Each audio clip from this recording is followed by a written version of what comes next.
El Reino de los Países Bajos, ubicado en Europa Central, es un país pequeño con 3 territorios caribeños, Curazao, Aruba y Sint Maarten, y una población de unos 17.4 millones. Las posesiones de ultramar de los neerlandeses fueron mucho mayores en la historia y tuvieron un papel clave como una de las principales potencias colonizadoras europeas. El mapa que usé en la miniatura y el que está aquí es un poco engañoso porque es un mapa anacrónico. Esto significa que todas estas son las posesiones que el imperio neerlandés tuvo en algún momento, pero nunca las tuvo todas al mismo tiempo. Para este video y para hacerlo más interesante, asumiré que todas las tierras que estuvieron bajo dominio neerlandés decidieron reunirse. Hoy en día abarcaría casi todos los continentes, desde Nueva Ámsterdam en Norteamérica hasta las Guayanas neerlandesas, Brasil neerlandés y territorios en Ghana, Sudáfrica, India, Sri Lanka, Indonesia y Taiwán. Sin contar los numerosos puestos comerciales que establecieron en la costa africana, India, Sudeste Asiático, China, Japón y al parecer hasta en la costa de Chile en Sudamérica. Además de eso, también tenemos que asumir que su dominio sobre la región del Benelux también se habría mantenido, o volvería a ser una realidad, y por lo tanto también gobernarían Bélgica y Luxemburgo en Europa. Ahora, está de más decir que este escenario es absolutamente y totalmente imposible. Esto es solo un escenario hipotético de qué pasaría si, sin posibilidad de que ocurra. Es interesante y divertido pensarlo, especialmente porque observar la unión de los territorios con nuestra realidad actual nos permite entender el tamaño y la dimensión que ciertos imperios, en este caso el neerlandés, realmente tuvieron en su apogeo. Antes de revisar cómo sería el imperio renovado en la actualidad, resumamos rápidamente cómo surgió el imperio neerlandés y cómo llegó a todos estos lugares. El imperio neerlandés se dividió en 2 áreas, las Indias Orientales en Oceanía y Asia y las Indias Occidentales en América. África, creo, se dividió entre las dos, también se dividió en 2 métodos a lo largo de ambas áreas. El establecimiento de colonias con gran dominio territorial y la creación de factorías o fortalezas para aprovechar rutas y mantener presencia en esas zonas. Así que echemos un vistazo rápido región por región para entender qué áreas gobernaron y cuáles áreas ahora pasarían a formar parte del imperio. De nuevo, ¿debería suceder lo imposible alguna vez? En África, la mayor parte de su presencia era a través de estas factorías comerciales, que eran esencialmente puestos militares y económicos que existían a lo largo de la costa africana. Sin embargo, sí tuvieron exploración territorial y colonias. En Sudáfrica gobernaron brevemente el Cabo de Buena Esperanza y zonas cercanas antes de perderlas ante los británicos. En África Occidental controlaron la Costa de Oro neerlandesa en Ghana, una parte de Angola, Senegal y la isla de Arguin frente a la costa de Mauritania. En África Oriental dominaron la isla Mauricio cerca de Madagascar. En Asia su presencia era enorme, aunque principalmente tenían puestos comerciales, también controlaron tierras importantes. Los casos más claros son Indonesia, Ceilán y Taiwán. También tenían colonias en la India. Coromandel y su costa fueron la principal colonia holandesa en el continente. Se desarrolló desde el fuerte en Pulicat, tomado a los portugueses en 1609. De hecho, muchas de las colonias holandesas en América, África o Asia fueron capturadas y tomadas de los portugueses en la mayoría, si no es que en todos los casos. Cuando España gobernó Portugal, los holandeses estaban en guerra con los españoles. Y como a los españoles les importaba más su propio imperio que el portugués, dejaron las colonias portuguesas mayormente sin defensa, y los holandeses aprovecharon la oportunidad para apoderarse de ellas. El resto de su imperio asiático consistía principalmente en esos puestos comerciales en Irak, Irán, Pakistán, Yemen, Bangladesh, Omán, Birmania, Tailandia, Malasia, Camboya, Vietnam, China y también Madagascar. No veo cómo estos lugares podrían unirse hoy a un imperio holandés moderno, ya que su presencia era solo un grupo de edificios. Tal vez la ciudad en la que estaban podría unirse, y el imperio tendría una red de pequeñas ciudades-estado por todo el mundo. En América también tenían posesiones significativas. Nueva Holanda consistía en partes de las regiones actuales de Albany y el estado de Nueva York en Estados Unidos, y la ciudad de Nueva York misma en Manhattan, que en ese entonces se llamaba Nueva Ámsterdam.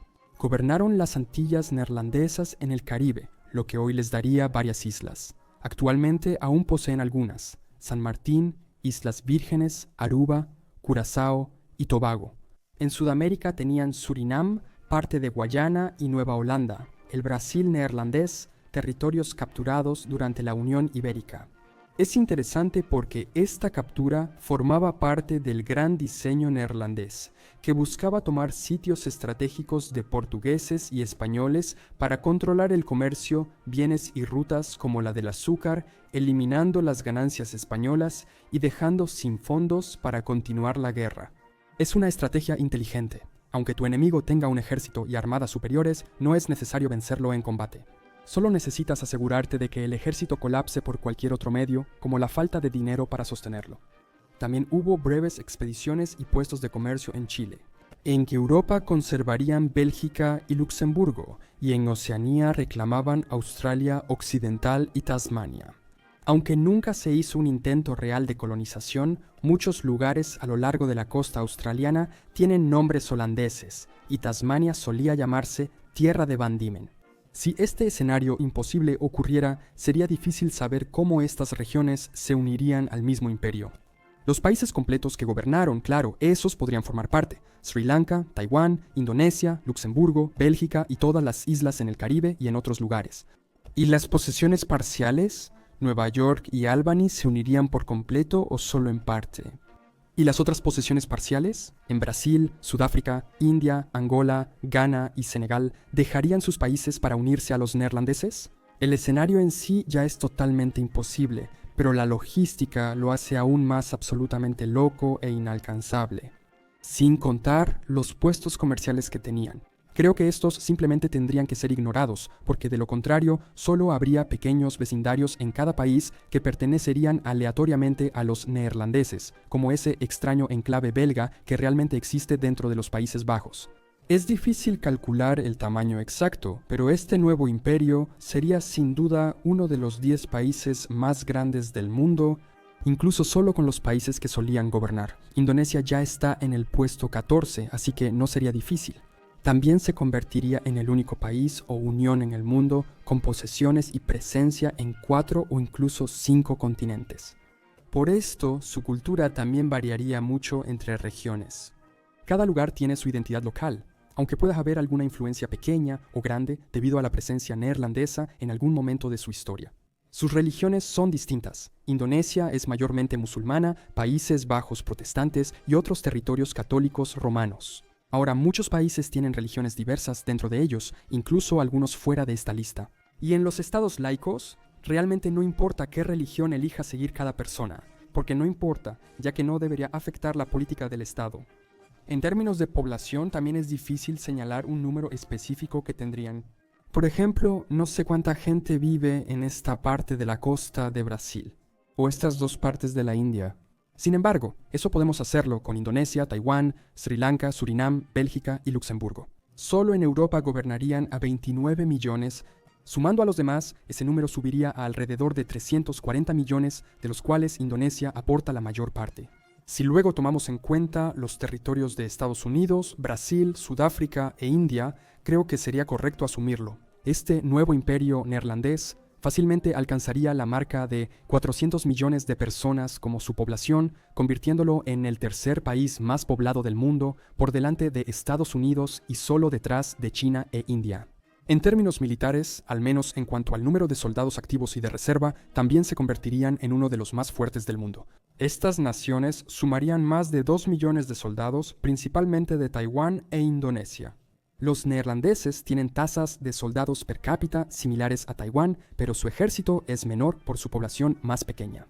Hablando de per cápita, el Producto Interno Bruto per cápita de este imperio sería increíblemente engañoso porque simplemente promediaría el resultado. De todos los países miembros, los Países Bajos actualmente ocupan el puesto 12 en Producto Interno Bruto per cápita más alto, y Luxemburgo en realidad es el número 2, mientras que Indonesia está en el 92 y Sri Lanka en el 95. El imperio se convertiría en una potencia económica, sí, pero con grandes diferencias regionales tanto en el poder de las economías locales como en la calidad de vida y los ingresos de su población. Medir el Producto Interno Bruto total es complicado. Considerando países completos, su Producto Interno Bruto sería muy alto. Indonesia, Benelux, Taiwán, Sri Lanka y Sudán juntos sumarían unos 6 billones de dólares, siendo la quinta mayor economía del mundo, solo detrás de China, la Unión Europea, Estados Unidos e India, y superando a Japón, Alemania y Rusia.